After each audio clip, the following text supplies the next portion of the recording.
So COP21 is, kind of being seen as sort of that Dickinsonian, tale of two summits, I guess, being looked at the good stuff and the bad stuff. I think it's, on one hand, this is the moment. 190 some countries coming, and there's been such great run up to this with country commitments and collaborations with the US and China being one of the more notable ones, but many, many others that we haven't, don't always get the same kind of news coverage. The corporate commitments, more and more companies committing to big, audacious goals around renewables, around emissions reductions. We've got cities that are looking at, CDP cities and C40 cities and others that are making commitments to 80% reductions by mid-century. And so something is going on here. The other side, and this is sort of where it comes, good cop, bad cop, right? There is this notion that it's too little, too late, or the commitments that are being, or the goals aren't high enough, that 2 degrees should be 1.5 degree commitment, centigrade rise in temperature, and that it's just, there's not going to be a price on carbon, as Cristiano Figueres said last week. And so just to, this truly seems to be something different. But Edward, let me start with you. Is this something different? This is something different. I would encourage anybody in the room who gets impatient with the pace of change to read a fabulous book called The Difficult I Will Do Today, The Impossible Will Take a Little While. And it's an excellent book that talks about the need for patience in a time of urgency, because we are dealing with really, really difficult issues. If this had been easy, it would have been solved 50 years ago when that report was presented to President Johnson. But we're talking about the fundamental reorienting of the global economy. That being said, 4 years ago, before this negotiating process began, we were on course for 4.8 degrees Celsius of temperature rises by the end of the century. And as our friend from AXA said at the plenary a couple of days ago, 4 degrees Celsius is uninsurable. As a consequence of all the action we've seen over the course of the summer, more than 150 countries coming forward with national climate action plans, we are now on course for 2.7 degrees Celsius temperature rises by the end of the century. Is that enough? No. But there's a whole new climate economy created in the space between 4.8 degrees and 2.7 degrees Celsius. If you look at China alone, they're investing the equivalent of the Marshall Plan in their transition to a low carbon future. They are creating more renewable energy in the next decade than the whole electricity output of the United States currently today. If you look at a country like Brazil, they are breaking a long-standing political taboo by saying, we as an emerging economy, we are going to commit to bold collective action. We are going to go for absolute emissions reductions, something that has opened themselves up for enormous criticism amongst other developing nations. But they are doing that because they are committed to this. And the one last thing that I would say is, there are 196 countries meeting in Paris. They struggle to agree on anything, let alone what even today's date is. And yet they have agreed that we are going to go down the road of deep decarbonization during the course of this century. And that is massive, and I would argue that we are going to see coming out of Paris the single most important multilateral environmental agreement that we will have seen in our generation. Okay, well, let's bring this down to the level of people in the room, the business community, in terms of, because I think I hear a lot as I've talked to businesses for months about this, and it's a really fascinating and potentially impactful geopolitical moment. But what's the business moment here? What is the opportunity, responsibility, opportunity, to get involved, for companies to be at the table? First of all, I understand that this year is different in terms of the role of business at COP. Talk a little bit about that. Well, I think in the past what has happened is that business has come to COP and has participated in the trade fair, which I might almost call the sideshow. Right. They have come and they have engaged in show and tell. But for the first time, as a consequence of all of the work we're doing collaboratively through We Mean Business, we're actually going to COP to seek to influence the outcome of the negotiations. And the way in which we say is that this could easily turn into a diplomatic settlement, as had happened many, many times before. But instead, our work is going to ensure that it turns into a catalytic instrument for business action. And you can see that in the ways in which business is seeking to influence the shape of the text. You can see it in the way business is seeking to influence the content. Carbon pricing may not be there, but other things that are crucial to business will be, such as a long-term political signal, such as the leveling of the playing field, the certainty that if you're working across jurisdictions, you will be dealing with specific types of regulation, the types of financial incentives that need to be put in place that are going to drive this forward, some of the sectoral incentives that are needed to drive this forward. So business is going forward to COP now to shape the final outcome. But as Aaron alluded to earlier, what business is also doing is stiffening the spine of political leaders. It is so important, for example, that recently a number of companies, 81 companies, stood up and took the American Business Climate Pledge at the White House. And by doing that, they sent the signal that we support the US government's position on climate, that we are going to be vocal advocates of that position, and that you can count on us as leaders of the economy to help you in what is essentially the next crucial phase beyond Paris, which is implementation. So is there a list, an agenda, a number of things that the business community, such as it is, community, has come together and said, this is what a win for us, so this is what we want to see? Is there a platform? Yes, so together with our coalition partners in We Mean Business, we've developed 7 policy asks. And we've done that because on the one hand, we want a vision of success for what Paris should achieve, but crucially, we also want to put in place the mechanisms that enable us to get to that vision. And that starts with Paris, but it continues over a longer time frame. It includes carbon pricing, by the way, but includes a multitude of other things. And what we're asking businesses now to do is to leave behind the generic call for action, because everybody has heard, we want climate action, we want it now. They've heard that before. The time has come to transition away from that to specific policy asks.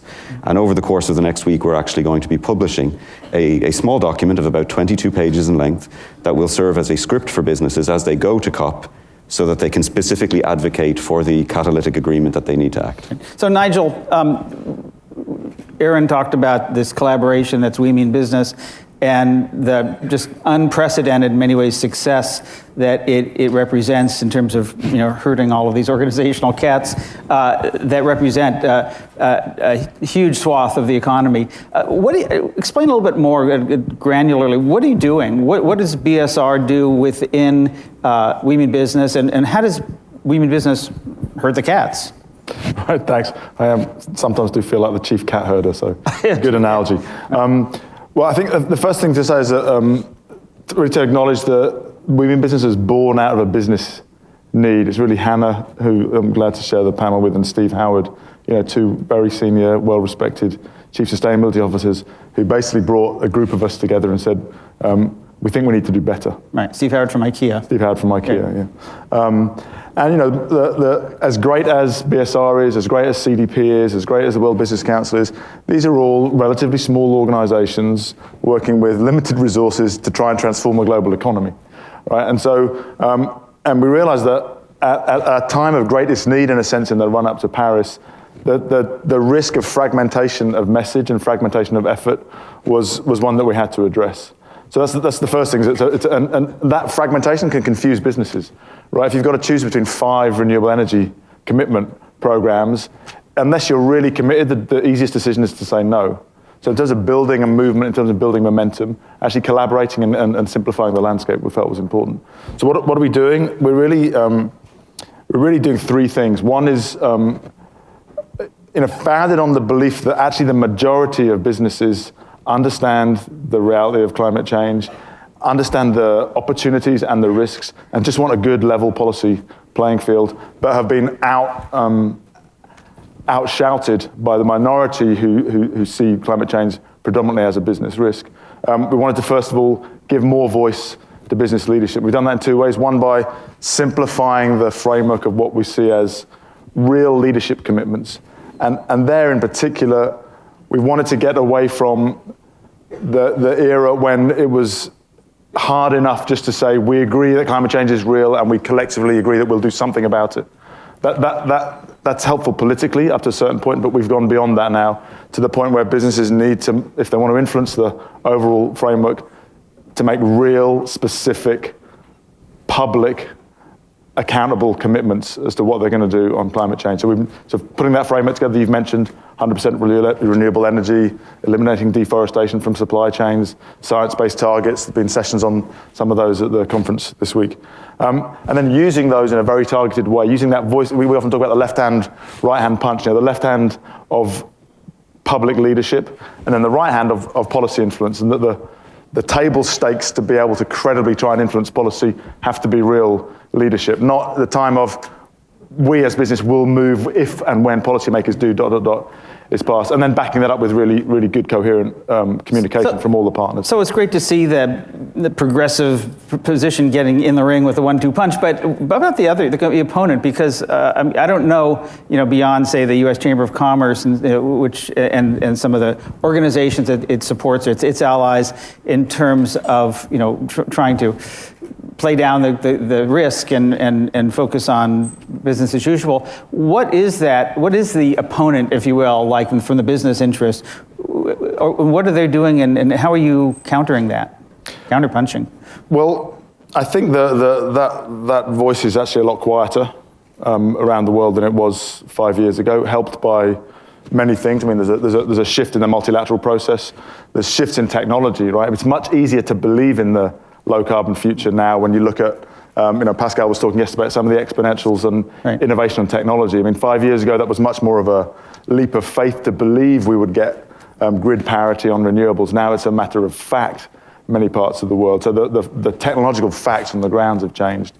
That means the centigrams change. So although there are some of the sectors that are most challenged by climate change, you think, the fossil fuel industry. I mean, some of the voices will, I think, rather misleadingly try and claim that fossil fuels are the only way to tackle poverty. Right. That's one of the. But many more of the fossil fuel companies are saying we understand we have to get to 2 degrees. So that's not a new story. That all these companies have been trying to come up with evidence that that it's not real or it's not being done. So what are you doing about it? Well, the new story is that many more of those companies are acknowledging that they have a role to play, and we must collectively get to 2 degrees.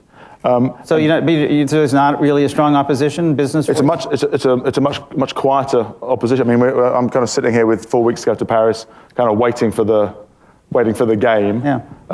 It was there 5 years ago with attacking climate science, but the voice of, and I think it's the voice of progressive business. It's the voice of mainstream business that understands the science, understands the impacts on supply chains, and understands the opportunities through innovation.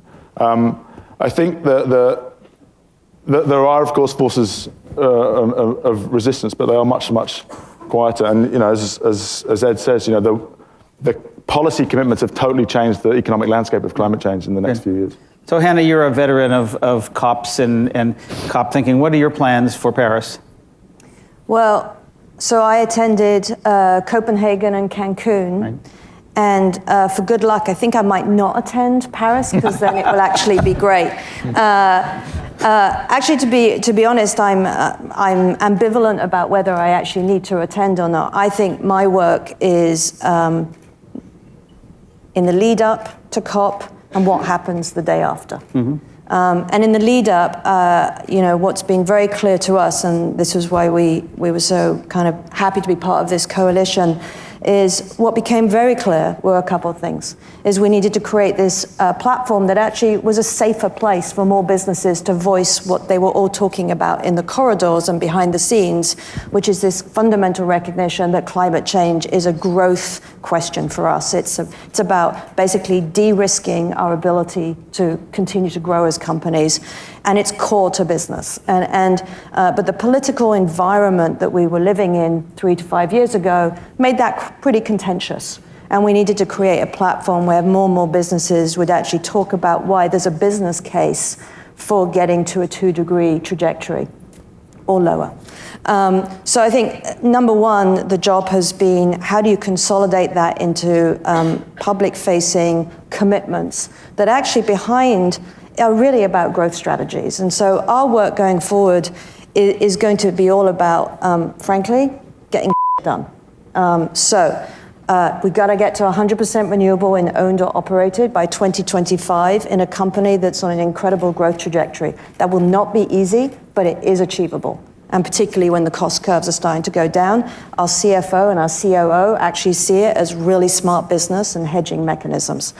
Number two, even more difficult, we have to look at our extended supply chains and help all of our factory partners transition to energy efficiency measures and renewable energy. And we're looking at how do we broker big geography-based, location-based partnerships. And then number three, and my theme on this is, even if we get to completely renewable energy across our entire value chain, at the end of the day, there will still be a delta. There will be a gap. And that gap has to be filled by massive innovation in materials. Yeah. We need the world to transition to a whole new palette of materials.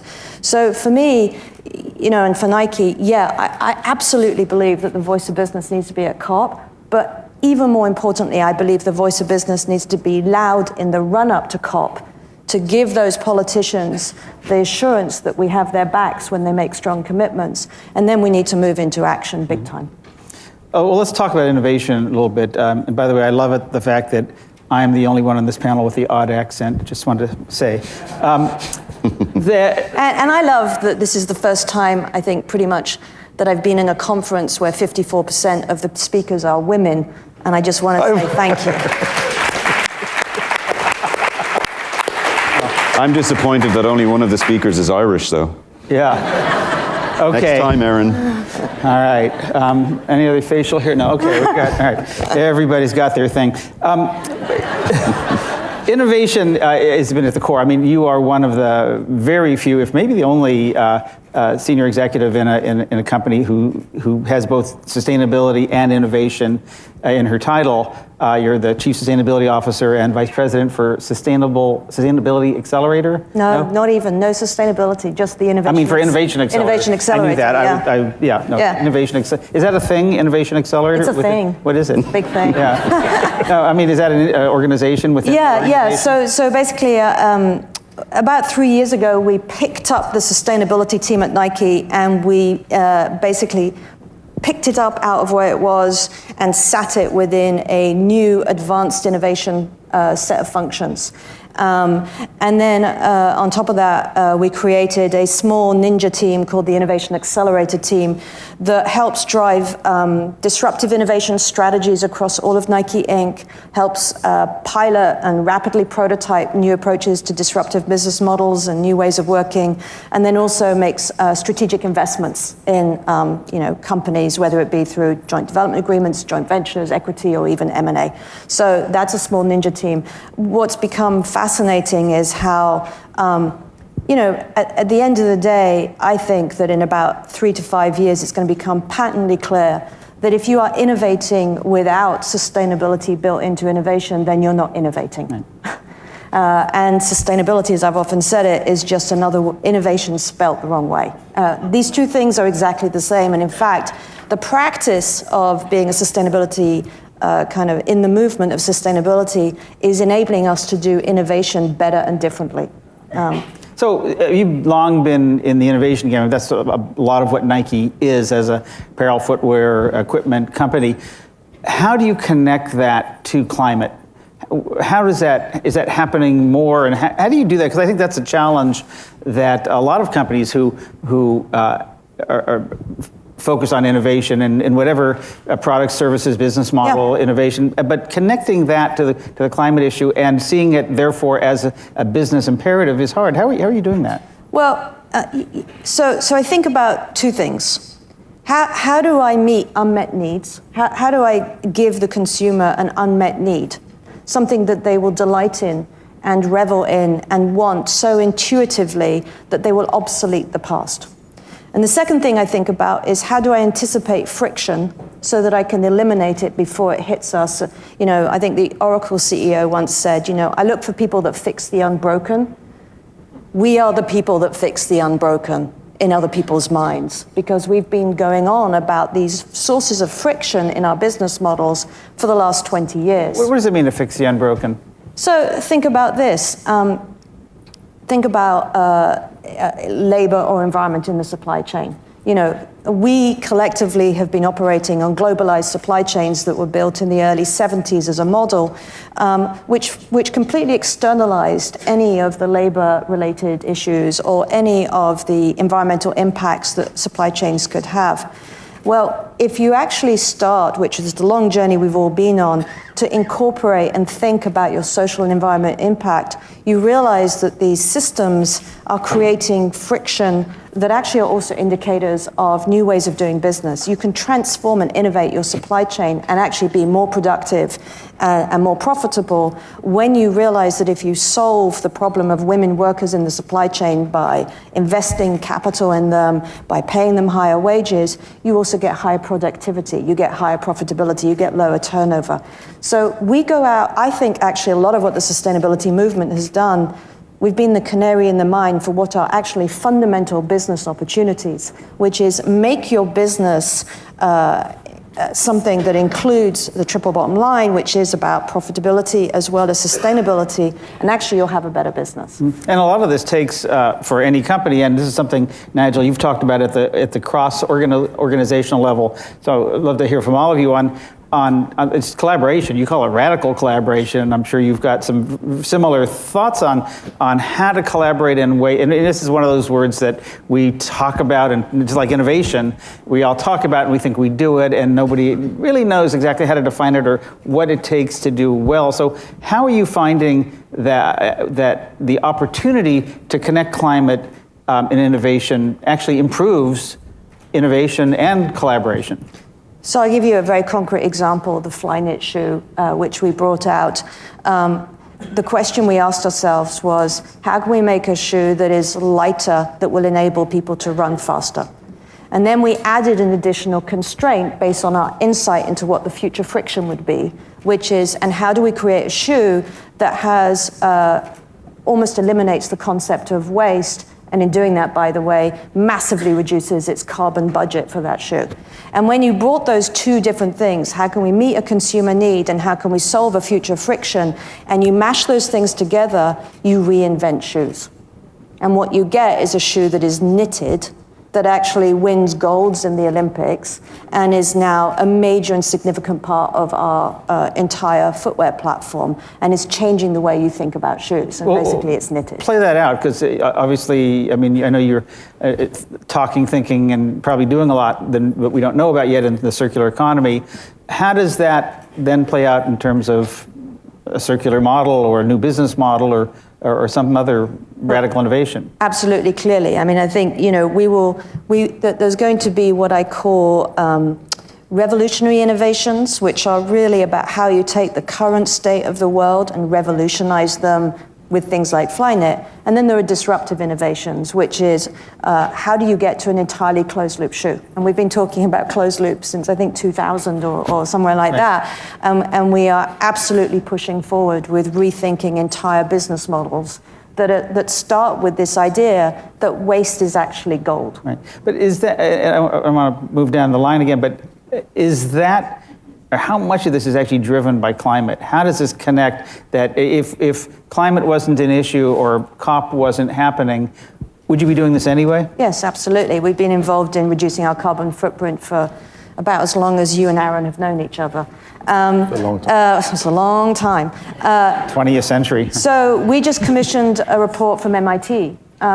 Because people always talk about climate, but they don't necessarily bring it down into the kind of the brass tacks of, well, what's that really mean for us?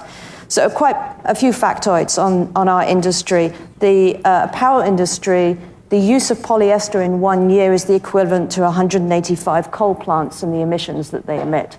I want to find alternatives to polyester, I want to reuse polyester so I can decrease the carbon footprint. There's a huge correlation between the reduction of waste and the reduction of CO2. It's maybe not intuitive, but when you get into the data and when you get into the science, what you see is the convergence between waste and the carbon budget that you think about. Right. So Nigel, how does this kind of work in thinking that Nike is clearly leading on around innovation and collaboration? How does that come together in Paris in terms of sending a message, and what would that message even be? Well, I mean, let me just pick up on this sort of the relationship between innovation and collaboration. I think they're really close kindred spirits, and both of them require letting go of the certainty that we know how to do things, or letting go of the certainty that only we that are the special ones who can solve it. And those are things which an awful lot of organizational life is typified by paranoia. And it's very hard if you're paranoid. It's a risk to let go. Really. So collaboration requires letting go. It requires taking risks. It requires generosity. I think one of the real delights of as we've grown as a coalition and women business is to see that opening up of trust. But it requires investment in time, right? You've got to know each other as human beings, and know each other organisationally in terms of what different organisational capabilities. And what we're starting to see is what we all know intellectually, is that an ecosystem is much stronger, much more resilient than all of the parts individually, especially when we can riff off each other's strengths and weaknesses. So I think coming into Paris, what we're able to do is send a very consistent message, because we spent a lot of time getting to know what are the small cracks between the way we see the world, and rather than instinctively see. What does that mean? Well, I mean, if I take the different members within We Mean Business, different partners, they have very different stakeholder relationships. So, CDP has very strong relationships with institutional investors on whose behalf they administer a quite powerful disclosure process. That's a very different kind of stakeholder DNA than BSR has with its members, right? So when those two organizations, CDP and BSR, which have very, very aligned missions, don't understand each other well enough, that can appear as cracks, and it's very easy then to, in your sort of paranoid mind, and this happens within organizations, this is not an NGO or a business organization thing, it's within organizations and between businesses. It's very easy to see the difference and to jump down people's throats and criticize it and say, oh, CDP would say that because, or BSR would say that because. So spending the time to understand why the nuances are different really matters in terms of respecting different points of view and being able to hold then the kind of 95% in common, which allows us to drive forward. And that's what's making, we've been really amazed at the way that the policymakers involved in the UNFCCC process have invited us in as a new voice to articulate powerfully, very much led by BSR and Ed's team on the policy side, what business wants out of the policy-making process. And that hasn't happened in the multilateral process in the past. Mm-hmm. Edward, one of the challenges we've seen in the past is that companies, sustainability leaders like Hannah, say one thing and the policy, government relations people are saying something else. Is that changing? I think it is changing. We actually had a session about that yesterday where we were discussing it, and we were talking about the increased coherence within companies on these issues. And I think that collaboration isn't just about the practical tools you put in place to enable you to work together. It really is about a mindset change. And it's about understanding that we are all part of a community of practice, and we all have specific roles in that. So I've worked on this issue for 20 years and have a lot of experience of spending most of my time arguing with people over their theory of change, even when we have the same outcomes in mind. I have a lot of experience of sitting in a room and being criticized for the way I work, as opposed to somebody recognizing a friend when they see one and then moving full steam ahead to meet the common goal. And I think one of the things going into Paris that's very new is that we now all do see ourselves as a community of practice. Government is willing to come out of the negotiating room and actually learn from business, what do you want from this agreement, as opposed to coming out of the room, almost like the smoke rising from the Vatican, to announce that they have an agreement and now the rest of us must go off and live with it. Right. So that's happening. Civil society is also, frankly, looking in a very, very different way at the role of business, because they're starting to see business as an ally in this process. And of course, they're starting to realize that the era of making rhetorical commitments that cannot be executed is coming to an end because it didn't deliver success. What we now need to have is an era where those rhetorical commitments are matched by the right incentives, by the right sort of catalytic instruments that actually do facilitate innovation, and by a long-term commitment to collaboration, because just as we did not solve climate change over the last 50 years, it's going to take the next 50 years to solve it. What we're doing in Paris is we're getting started. But I would really encourage everybody to think of Paris as the starting point and not as the end point. Because as Hannah mentioned, the real work begins the day after, when we actually go back to our homes and we start thinking about how do we now begin to implement this? How do we go forward? How do we make sure that we get from 2.7 to 2 degrees Celsius and beyond? So the overwhelming number of the companies that are members of the We Mean Business Coalition, as well in Nike and IKEA, are publicly held companies. So how have corporate boards managed to get this through to the shareholder level, where at least they're not in the way, at least they're not, or are they still? But what is that dynamic, and how has that changed? I'd love to hear from any of you about that in terms of what that conversation is now, and compared to how it was 3, 4, 5 years ago. Well, I can talk from our perspective. You know, we've had a long-established corporate responsibility and sustainability committee of our board, and obviously we reviewed, the COO and I reviewed the commitments we were about to make around renewable energy with them. And it was the result of probably a 6 to 9 month process of going really deep into our footprint, again, the updated version, and then working with government affairs, with all the operations people to look at what do we believe we can achieve and what do we predict can be a good outcome for the business. And so that was actually a very easy conversation. I mean, I think the interesting thing as well is increasingly, this is not a difficult conversation to have, particularly if you have the data backing you. And just recently, Morgan Stanley looked at, added $9 billion to their valuation of us, based solely on the environmental work that we're doing. Really? Because they saw it as safeguarding the company's ability to thrive and grow in the future. And I think that's an interesting signal. Now it's one bank and all the rest of it. But I do think it's the kind of signal where you start to see that at a corporate board level and at a shareholder level, the investments we're making in sustainability are absolutely not seen as nice things to do. Right. They are seen as critical to growth. And that is a massive shift from even 5 years ago. Yeah, that's impressive about Morgan Stanley. I hadn't heard that, so maybe... I think $9 billion has a really nice ring to it. Just one other thing to add to this that I think is important in terms of what's changed is that this is no longer a one-dimensional issue, and people are understanding that companies are not one-dimensional entities. What was the one dimension in the past? The one dimension in the past, and this frustrates me, is that people think of this as an environmental issue. This is not an environmental issue. Yeah. If you care about women's rights, 90% of fatalities in Bangladesh from an extreme weather event are women. So you cannot think of women's rights and be serious about it unless you think about climate change. If you think about human rights, climate change undermines the realization of the right to health, the right to an adequate standard of living, the right to a minimum means of subsistence, the right to food, the right to life itself. So if you care about social issues as a company and you've never touched environment before, this is your issue. And what we have actually found, anecdotally speaking to companies, is they've said to us, we didn't know that this was a social issue. We thought this was an environmental issue. Yeah. Our board doesn't really care about environmental issues, but I can take human rights to them, they care about that. Yeah. And so we've started as a community to speak about it using a vocabulary of arguments, talking about how it affects the full scope of work that we do.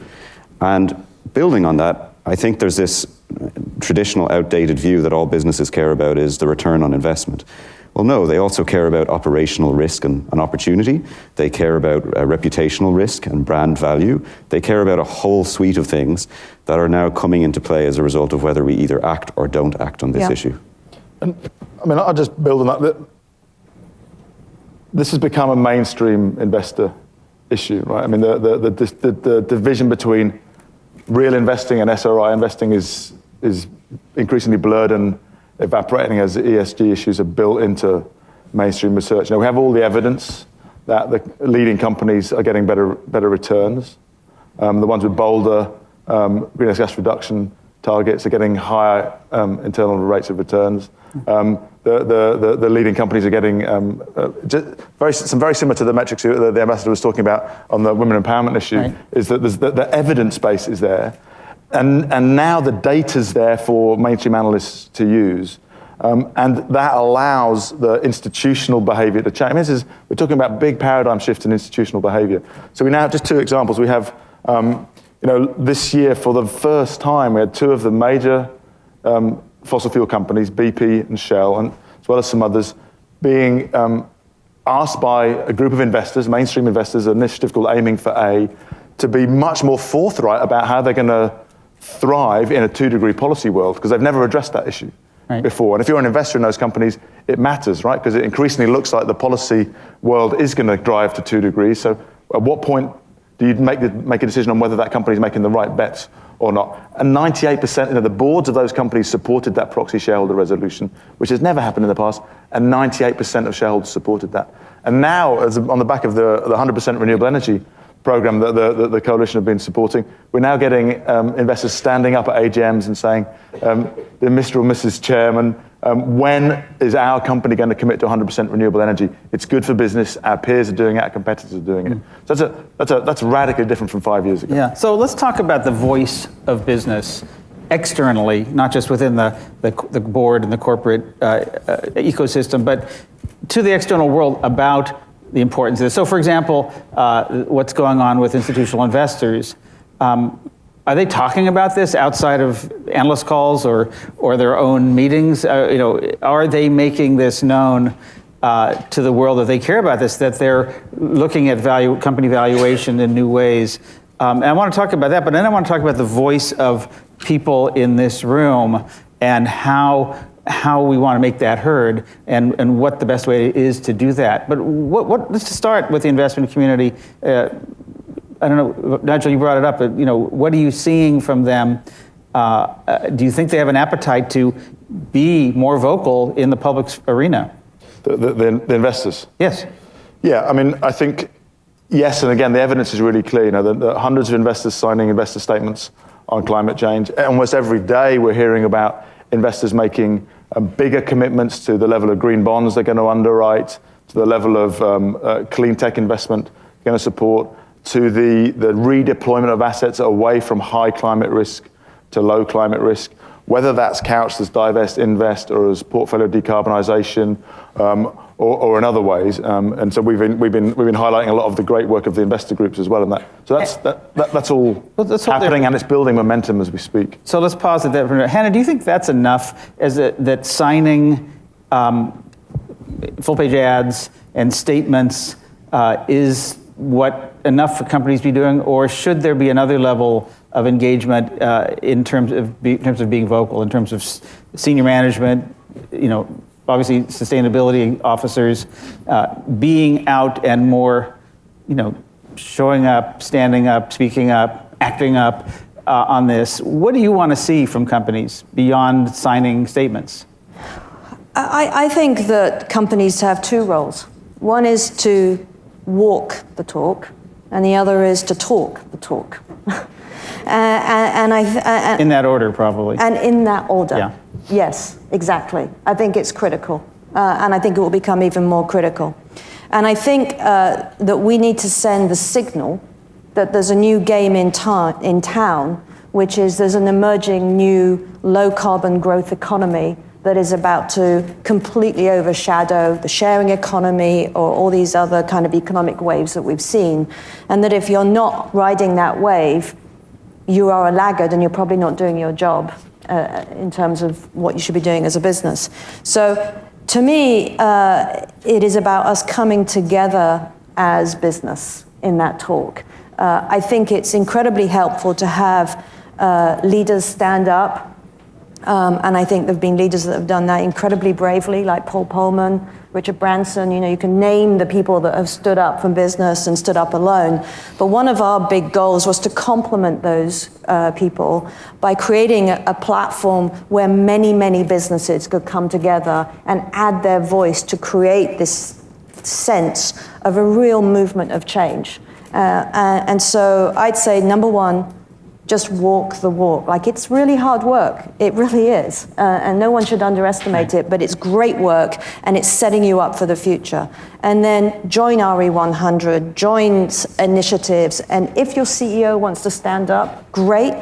But if they're not comfortable doing that, it actually, I think, doesn't matter as much as long as your voice is part of this much bigger mass movement that we can then give to the policymakers to give them the assuredness that actually they're doing the right thing by business. Mm-hmm. This is an economic decision that they're helping us take for the future. I want to get to questions in a few minutes, but Edward, the good news is that there are, as Hannah said, there are CEOs that we can name, Paul Polman, Richard Branson. The bad news is that there's only a few that we can name.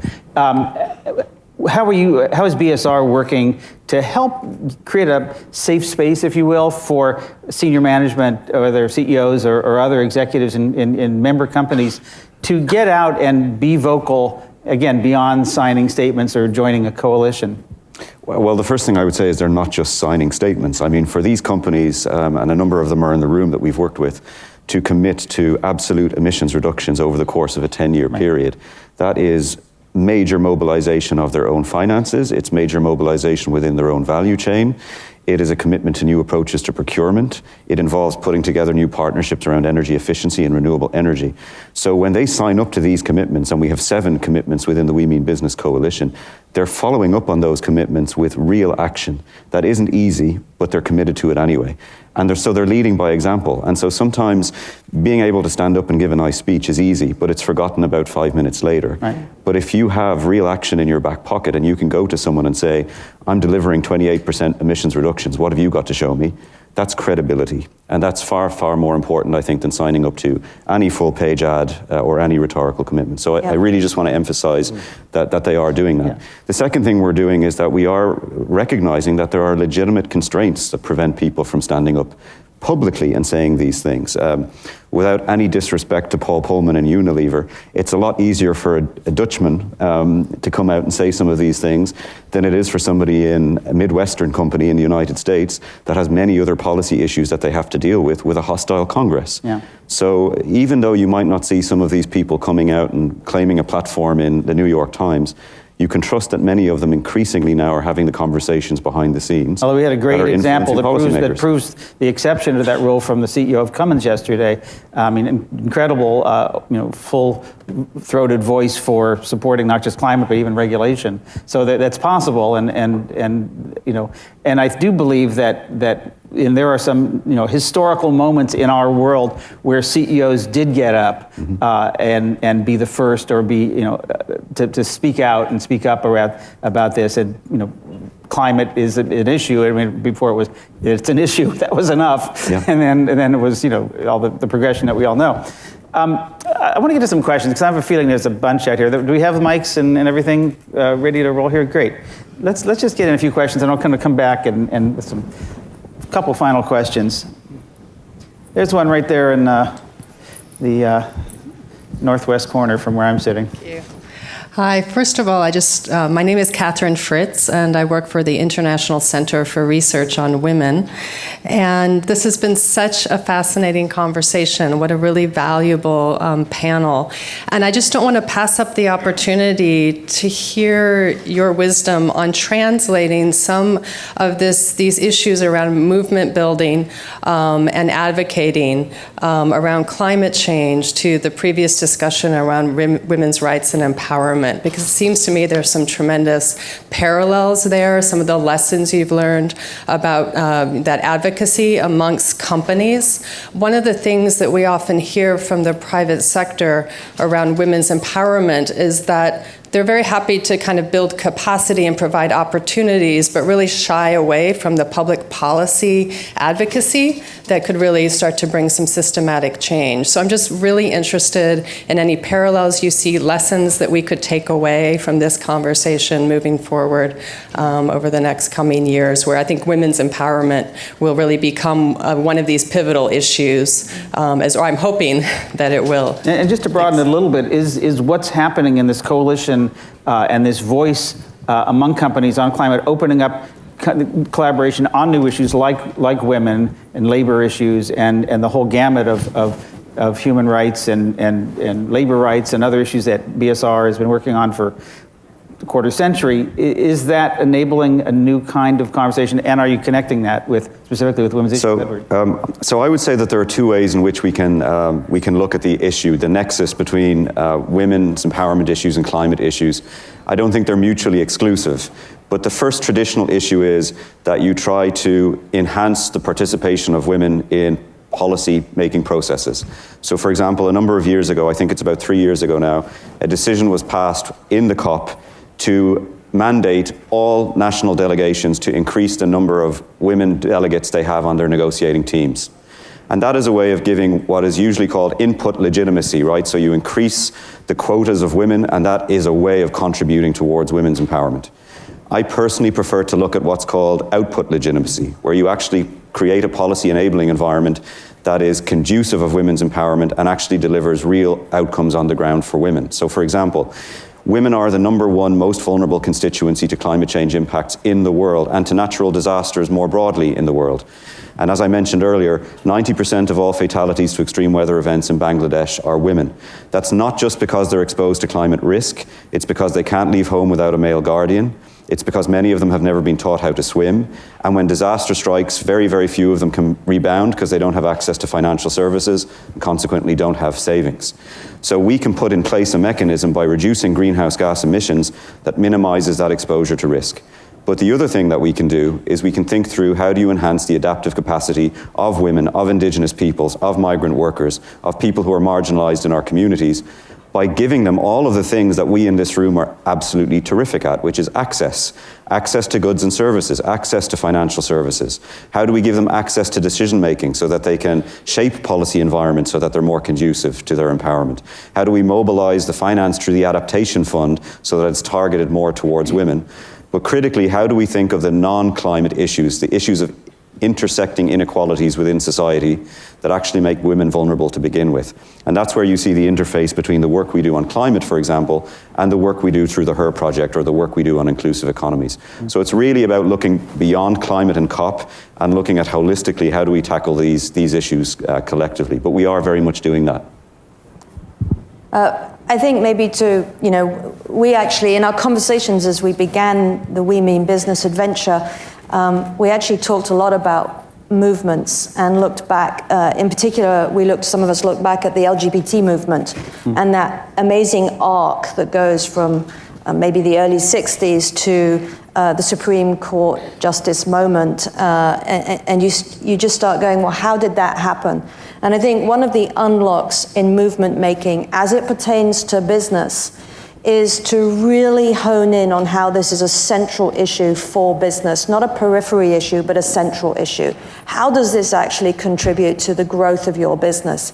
And if you can articulate really strongly the case for why women's empowerment is a core enabler of growth of a company, then you start to be able to bring together the different businesses and start to create mass that add to the collaboration with the NGO movement, the civil society movement, and everybody else that's moving.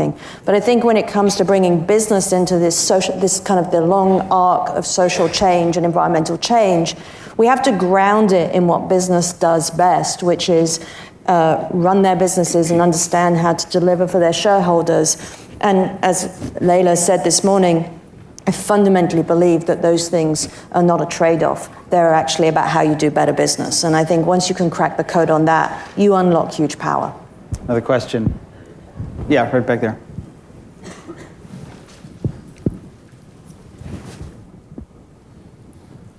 Hi, my name is John Conrad Bank from Maersk. Should I get up? Yes. Thanks a lot for an absolutely fantastic panel.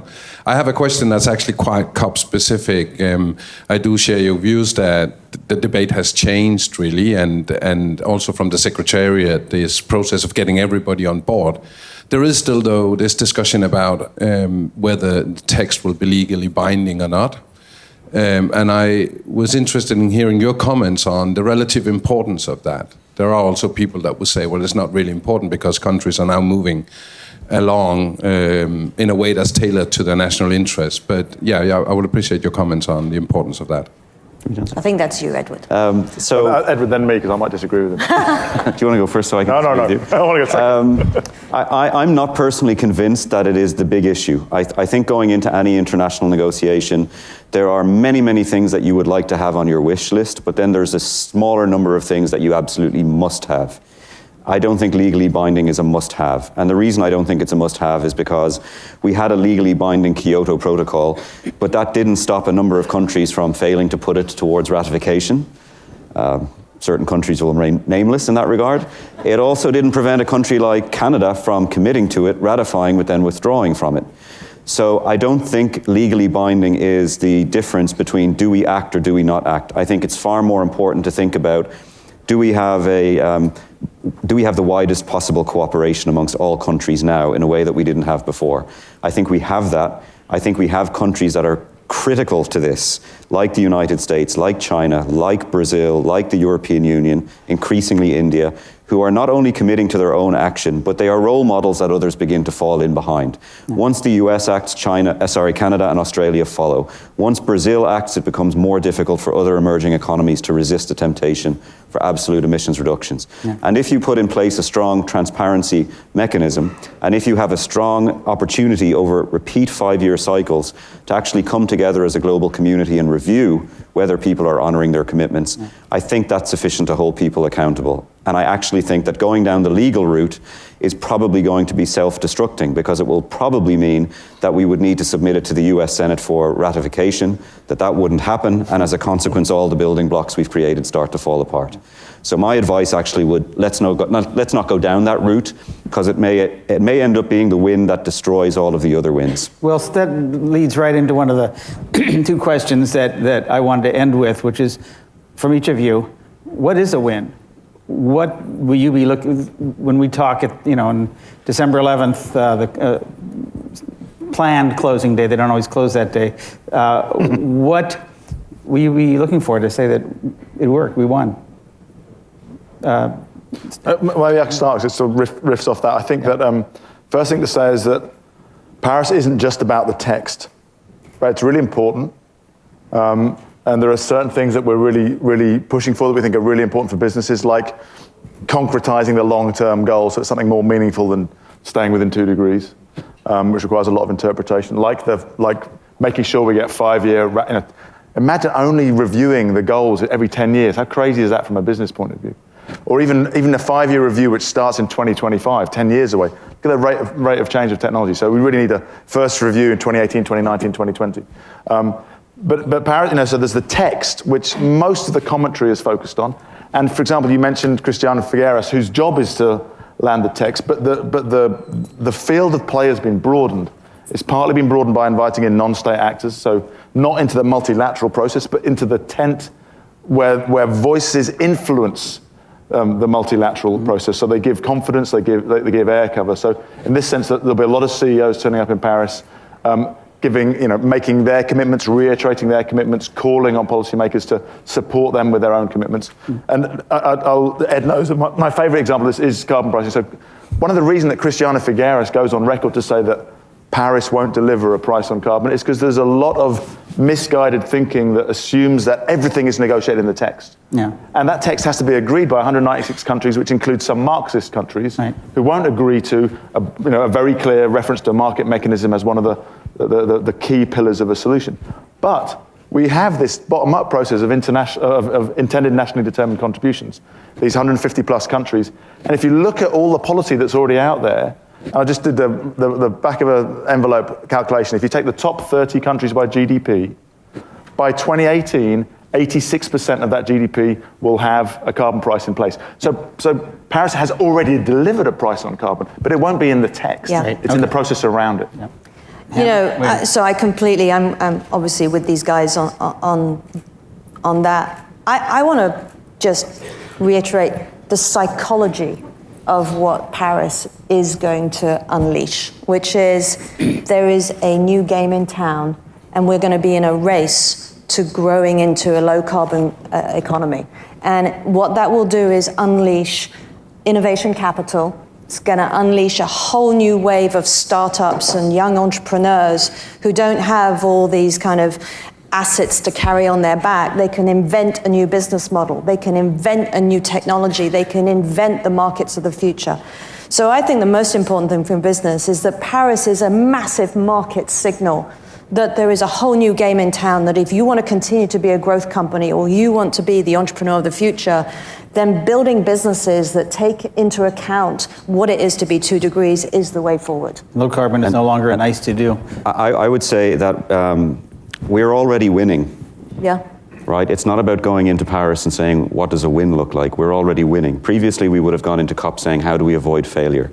Now we go into COP saying, how do we avoid complacency and make sure we drive the win home? Right. Even if we were to end today, with all of these national climate action plans, that is a win. That is a major, major change to the global economy. But beyond that, what we need to see coming out of Paris is a long-term commitment to decarbonisation. We need to see mechanisms in place that keep pace with the cycle of innovation. Every 5 years, governments coming back to the table to increase their ambition. We need to see a sophisticated approach to climate finance so that it isn't just a regular conversation about overseas development assistance, but instead it's thinking through how do you move from billions to trillions? Right. What signals do you need to send to the market to get the market moving that money in corporate procurement, through mainstream investors, etc.? And we then need to put in place the right sorts of mechanisms that enable us to implement going forward. Right. And that means, for example, something like carbon pricing.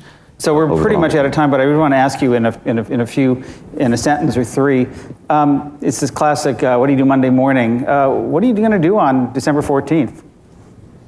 How do you see, Christmas shopping, a little jet lag for a couple of you maybe, but what's the plan? What do you see? Because this, as you've all said, and it's become one of the themes here, is that this doesn't end in Paris. This is the road, this session through Paris.